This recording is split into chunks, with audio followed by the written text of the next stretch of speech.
नमस्कार, मैं अंजलि मिश्रा। स्वागत है आप सभी का द न्यूज में। संसद का 5 दिवसीय विशेष सत्र आज यानी 18 सितंबर से शुरू हो रहा है। यह विशेष सत्र भारतीय संसद की 75 साल की यात्रा पर चर्चा के साथ शुरू होने की आज इसकी संभावना बताई जा रही है, क्योंकि इसकी पहली बैठक आजादी से पहले दिसंबर 1946 में हुई थी।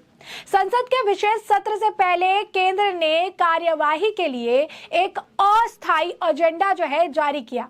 18 सितंबर से यानी आज से 22 सितंबर तक चलने वाली यह 5 दिवसीय बैठक के दौरान नेताओं को जानकारी देने और उनकी राय जानने के लिए रविवार को एक सर्वदलीय बैठक भी आयोजित की गई थी, जिसमें विपक्ष के कई सारे नेता उसमें शामिल थे। संसद सत्र से बुलाई गई सर्वदलीय बैठक में कांग्रेस और एनसीपी सहित कई दलों ने महिला आरक्षण विधेयक को सदन के पटल पर रखने और पारित करने की पुरजोर वकालत की है। कई नेताओं ने कहा कि लंबे समय से लंबित विधेयक को सदन के पटल पर रखा जाना चाहिए और इसी के साथ उम्मीद भी जताई कि इसे आम सहमति से पारित भी किया जा सकता है। जीवंत अनुभव, भारत की विविधता, भारत की विशेषता, G20 अपने आप में हमारी विविधता का सेलिब्रेशन बन गया और G20 में भारत इस बात के लिए हमेशा गर्व करेगा कि ग्लोबल साउथ की हम आवाज बने।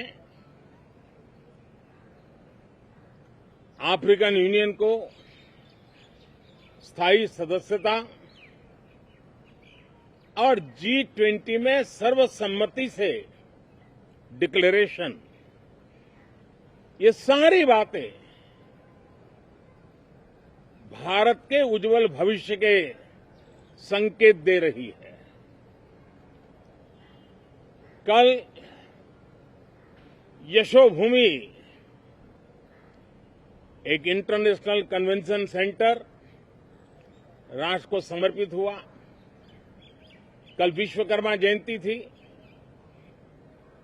देश के विश्वकर्मा समुदाय को जो परंपरागत पारिवारिक हुनर है, उसको ट्रेनिंग, आधुनिक टूल,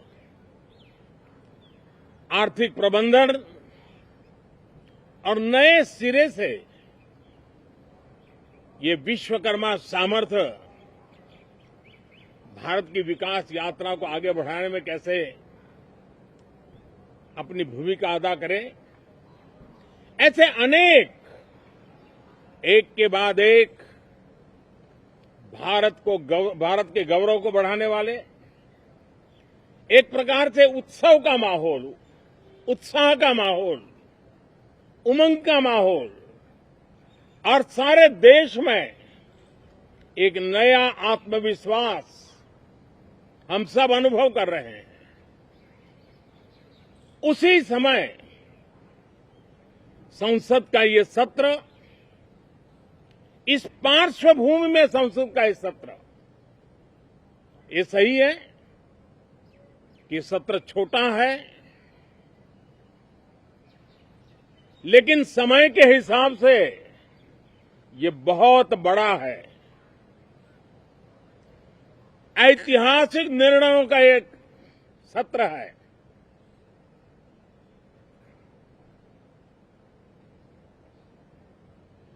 ये सत्र की एक विशेषता ये तो है कि अब 75 साल की यात्रा हम नए मुकाम से आरंभ हो रही है।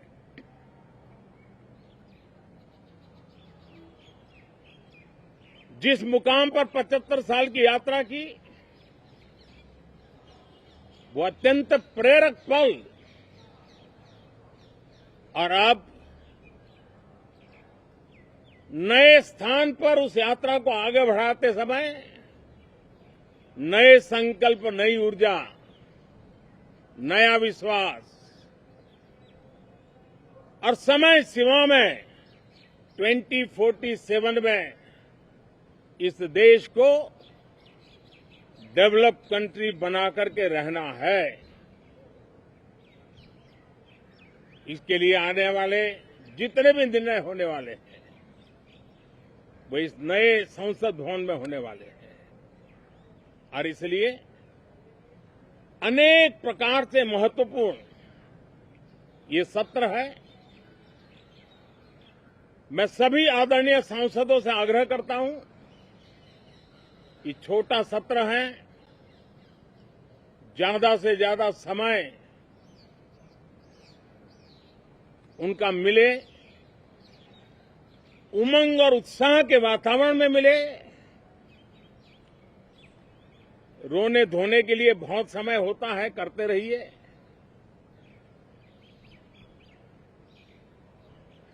जीवन में कुछ पल ऐसे भी होते हैं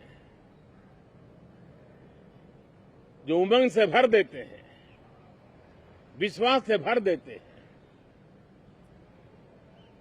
मैं इस छोटे सत्र को उस रूप में देखता हूं। मैं आशा करता हूं कि पुरानी बुराइयों को छोड़ करके उत्तम से उत्तम अच्छाइयों को साथ लेकर के हम नए सदन में प्रवेश करेंगे और नए सदन में अच्छाइयों की मूल्य वृद्धि करने में कोई कमी नहीं रखेंगे। ये प्रण सभी सांसद हम लेकर के चलें, इसका ये महत्वपूर्ण पर्व है। कल गणेश चतुर्थी का पावन पर्व है। गणेश जी विघ्नहर्ता देवता माने जाते हैं। अब भारत की विकास यात्रा में कोई विघ्न नहीं रहेगा। निर्विघ्न रूप से सारे सपने, सारे संकल्प भारत परिपूर्ण करेगा और इसलिए गणेश चतुर्थी के दिन ये नव प्रस्थान नए भारत के सारे सपनों को चरितार्थ करने वाला बनेगा। इसलिए भी ये सत्र छोटा है लेकिन बहुत मूल्यवान है। बहुत बहुत धन्यवाद। तो इसी के साथ अब इस सत्र में क्या होने वाला है, इसका क्या इसमें देखने के लिए न्याय मिलेगा, इस बात की जानकारी खुद प्रधानमंत्री नरेंद्र मोदी ने विशेष सत्र की शुरुआत होने से पहले मीडिया से बातचीत के दौरान दी। उन्होंने कहा कि यह सेशन छोटा मगर ऐतिहासिक फैसलों वाला होगा। रोने धोने के लिए बहुत समय है, तो क्योंकि विपक्ष से लेकर लगातार ड्रामे कर रही है, लगातार बयानबाजी कर रही है, इसे देखते हुए प्रधानमंत्री ने अपनी बात स्पष्ट जो है सामने रखी। पीएम ने विपक्ष पर निशाना साधते हुए कहा कि सभी सांसद उमंग और उत्साह के वातावरण में मिले। रोने धोने के लिए बहुत समय होते हैं, करते रहिए। जीवन में कुछ पल ऐसे भी होते हैं जो उमंग से भर देते हैं। मैं इस छोटे सत्र को इसी रूप में देखता हूं, ऐसा प्रधानमंत्री नरेंद्र मोदी द्वारा कहा गया। यही नहीं, आपको बता दें कि विपक्ष जो है लगातार सरकार के एजेंडे पर सवाल उठाता आ रहा है, क्योंकि उनका मानना है कि उन्हें इसके बारे में जानकारी नहीं दी गई थी। कांग्रेस के नेता प्रमोद तिवारी ने कहा कि पीएम कुछ हैरान करने वाला लेकर आ रहे हैं। वहीं सरकार जो है इस पर कह रही है, सरकार का कहना है कि उन्होंने एजेंडा पहले ही जो है क्लियर कर दिया था। 5 विधेयक जो है बताए गए थे, 3 राज्यसभा और 2 लोकसभा के लिए, फिर भी इसे लेकर बयानबाजी जो है की जा रही है। इसी बीच पीएम मोदी ने वरिष्ठ मंत्रियों के साथ मीटिंग भी की, जिसमें अमित शाह और राजनाथ सिंह और अन्य जो सीनियर लीडर थे शामिल थे। विपक्ष को टेंशन है कि वन नेशन वन इलेक्शन जैसा कुछ लेकर ना आ जाए, उसके बाद उनका टेंशन है यूसीसी लेकर ना आ जाए। तो सत्र के पहले दिन 75 सालों की संसदीय यात्रा, उपलब्धियां, अनुभव, यादों और सीख पर जो है चर्चा होगी। यानी आज की बात है, 19 सितंबर यानी कल से स्पेशल सत्र नए संसद भवन में शुरू होगा। नए संसद भवन बनके तैयार था, सवाल थे कि कब नए संसद भवन में जाने का मौका मिलेगा। गणेश चतुर्थी का अवसर होगा जिस दिन नए संसद में से शुरुआत होगी। मोदी जी ने आगे इस पर कहा कि भारत का सामर्थ्य पूरी दुनिया ने देखा। मून मिशन की सफलता, चंद्रयान 3 हमारा तिरंगा फहरा रहा है। शिव शक्ति पॉइंट नई प्रेरणा का केंद्र बना है। तिरंगा पॉइंट हमें गर्व से भर रहा है। ऐसा भी उन्होंने कहा। वहीं केंद्रीय संसदीय कार्य मंत्री प्रहलाद जोशी ने कहा कि कल सर्वदलीय जो बैठक है उससे पहले हमने अपना एजेंडा जो है क्लियर कर दिया था और ऐसे में आज संसद के 75 सालों की जो चर्चा है उससे इसकी शुरुआत जो है की जाएगी। और मोदी जी जो कहा कि ये कम छोटा होगा लेकिन बड़ा धमाकेदार होगा, क्योंकि ये आप कह सकते हैं कि एक तरह से यादगार होगा जो चीजें जो डिसीजंस लिए जाएंगे। आम आदमी पार्टी ने राज्यसभा के अपने सभी सांसदों के व्हिप भी जारी किया।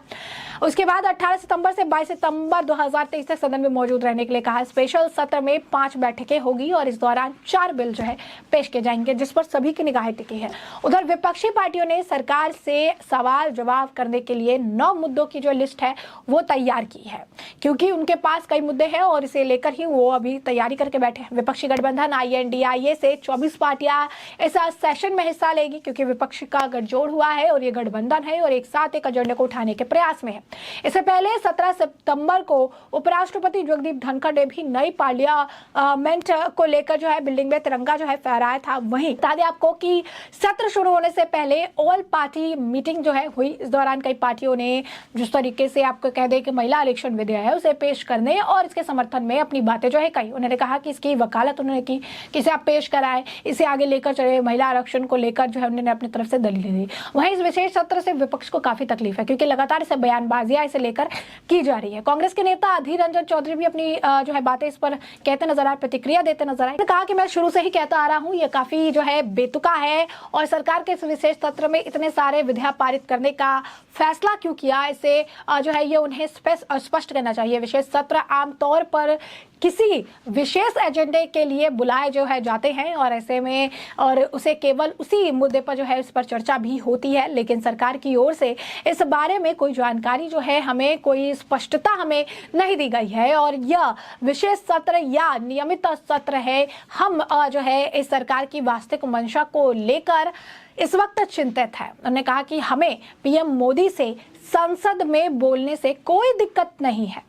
उन्होंने कहा कि मैंने कल सर्वदलीय बैठक में वे सभी 9 बिंदु उठाए जो हमारी पार्टी द्वारा रखे गए थे। तो आप देखिए कि विपक्ष के नेता, जैसा कि हम कह रहे हैं कि जो है उनकी बौखलाहट है, चीजें कह ही रही है। वही RJD के जो सांसद है मनोज झा भी अपनी तरफ से इस मामले को लेकर बयानबाजी करते नजर आए। उन्होंने कहा कि यह बिल्कुल भी विशेष सत्र नहीं है, किसी ज्योतिषी ने कुछ कहा होगा और प्रधानमंत्री उस सब पर विश्वास करते हैं। उन्होंने कहा कि प्रधानमंत्री ज्योतिष ने कुछ कह दिया, प्रधानमंत्री विशेष सत्र बुला लिया है। उन्होंने कहा कि वह समान विधेयक ला रहे हैं, के लिए शीतकालीन सत्र तक इंतजार किया जा सकता था। यह मत कहिए आपके पास कोई एजेंडा नहीं है, एजेंडा बहुत स्पष्ट है।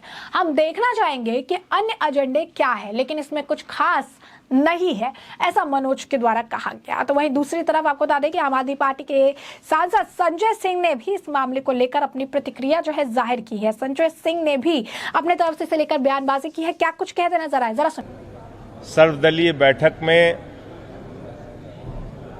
सरकार ने बताया कि अभी जो एजेंडा है वो बाद में बताया जाएगा, किन विषयों पे सदन में चर्चा होनी है वो बाद में बताया जाएगा।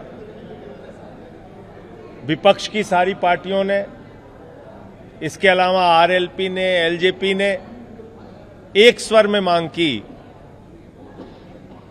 कि मुझे और राघव चड्ढा को, 2 सांसदों को जो सस्पेंड किया गया है वो बहाल किया जाए, क्योंकि अगर नए सदन में, नई संसद में हम लोग जा रहे हैं तो बड़े मन से नई शुरुआत करें। ये बात लगभग सभी दलों ने एक स्वर में सरकार के सामने रखी। इसके अलावा महिला आरक्षण का विषय,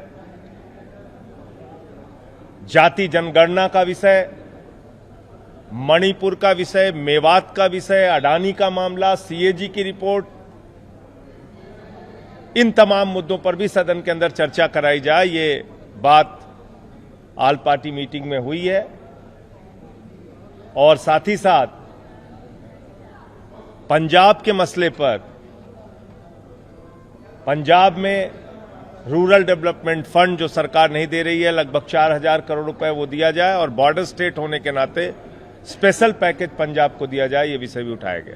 तो जैसा कि आपने सुना कि संजय सिंह कह रहे हैं कि हमें बताया गया है कि एमपीज के दोनों जो हाउस के एमपीज हैं उनके फोटोज वगैरह क्लिक किए जाएंगे, इसलिए ऐसे पॉसिबिलिटीज है कि सारे एमपीज को वहां पर आने के लिए कहा गया है। 5 साल का टेन्योर उनका कंप्लीट हो रहा है और एक अनाउंसमेंट भी की जाएगी, इलेक्शन भी जो है जल्द ही किया जाएगा। तो ये उनके द्वारा से कहा जाता है कि इन्हें काफी ज्यादा हमेशा से जो है संजय सिंह को हर बात को लेकर तकलीफ ही रही है, विशेष सत्र को लेकर भी उन्हें तकलीफ है, इस पर भी उन्हें बयानबाजी करनी है।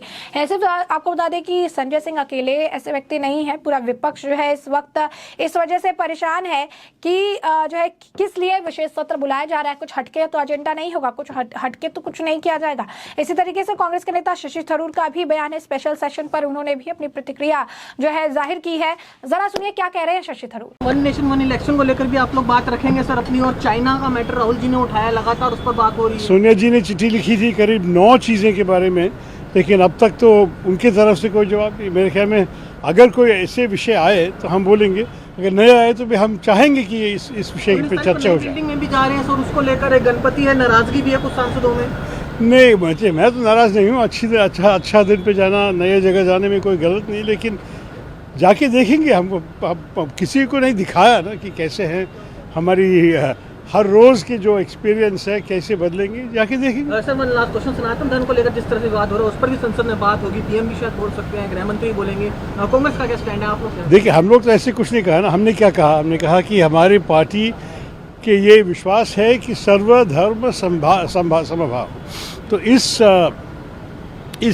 तरीके से हम सारे धर्म को इज्जत देते हैं, हम सारे धर्म के साथ रहना चाहते हैं। हम किसी को के लीडर्स के सर बयान आ रहे हैं, वही बिहार के शिक्षा मंत्री साइनाइड बता रहे सनातन धर्म को। देखिए, उनको बोलने दीजिए ना, जो जिसके विश्वास है उनको बोलने दीजिए। हमारे विश्वास अलग है तो हम अलग बोले। तो जैसा कि आपने सुना, शशि थरूर भी कह रही हैं कि सोनिया गांधी ने प्रधानमंत्री नरेंद्र मोदी को पत्र लिखा था, उसका वो जिक्र कर रही हैं कि लेटर में उन्होंने 9 जो है पॉइंट्स बताए थे जिस पर उन्होंने कहा था कि चर्चा होगी, लेकिन उस पर कोई भी रिस्पांस नहीं आया है। सनातन धर्म पे उन्होंने कहा कि हमारी पार्टी सर्वधर्म भवा पर हम लोग विश्वास करते हैं और सारे रिलीजन का हम रिस्पेक्ट करते हैं। तो कहीं ना कहीं विपक्ष की बौखलाहट और मोदी के जो बयान है प्रधानमंत्री नरेंद्र मोदी का कि छोटा सत्र होगा लेकिन ऐतिहासिक होगा, ये भी सभी को अड़चन में डाल रहा है, उनके पेट में दर्द होना शुरू हो चुका है। तो ऐसे में हमने आपको जो पूरा मामला है ये बड़े विस्तार से बताया कि पूरा मामला क्या है, और अब इस मामले पर आपकी भी जो राय हो कमेंट सेक्शन में कमेंट करके जरूर साझा करिए। धन्यवाद।